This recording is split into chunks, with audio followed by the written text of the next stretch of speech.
In this video, I'm going to show you how to sign a document in DocuSign. So once you sign in to DocuSign and you, let's say, have successfully gone through the process of sending a document for the recipient, for someone to sign, you can know if the person signed the document by quickly going to agreement.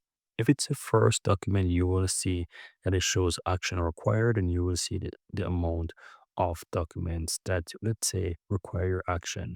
You have four statuses, as you can see. One, action required, waiting for others, and it's going to show you what is waiting for someone, expiring soon, and also completed. So you'll be able to see the ones that are completed. Now, as you can see, I have one here that says action required. It simply means that I need to take some action.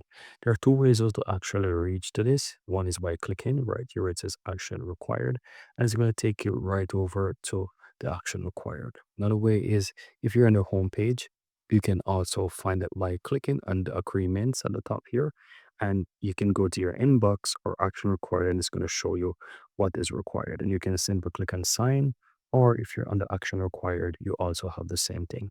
And just simply click on sign, and you will be able to sign the document.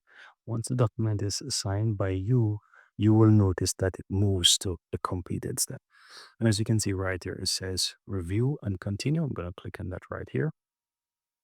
And now see the document. And here you can see, you can click on sign, then you can click on finish. And that's it. You see the document is now signed. And then this is going to move to the completed state. And that's how you sign a document, guys, on DocuSign. Very easy and very simple. What I'm going to do, I'm going to go up to home right here, and you will see that I've completed this document. Now, to create documents for signing is also very easy.